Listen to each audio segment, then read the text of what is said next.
అన్నింటినీ కూడా మన పూర్వీకులు ఈ యొక్క కన్యాదానాన్ని నిశ్చయించడం జరిగింది. ఈ కన్యాదానం చేయడం వల్ల మన మానవ పెళ్లిలో అయితే ఆ యొక్క అమ్మాయిని ఇటు 10 తరాలు అంటే అమ్మ సైడు 10 తరాలు, నాన్న సైడు 10 తరాలని తరించే యొక్క గొప్పనైనటువంటి దానమే ఈ యొక్క కన్యాదానము.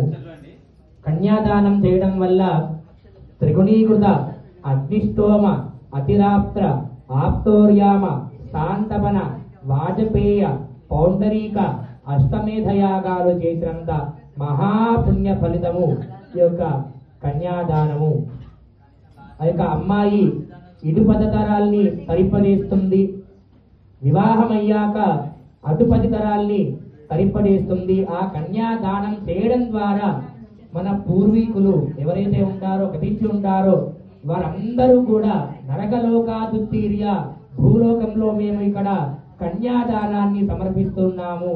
మరి ఈ యొక్క కన్యాదాన ఫలితంగా మా ముత్తాతలు తాతలందరూ కూడా ఆ యొక్క నరకలోకాదుత్తీర్య నరకలోకాన్ని విడిచి ఆ యొక్క శివలోకానికి వెళ్ళేట్టుగా ఆ యొక్క పుణ్య ఫలాన్ని మాకు ఇవ్వండి అని చెప్పి ఒకసారి మనందరం కూడా శిరస్సు వంచి నమస్కారం చేసుకుందాం.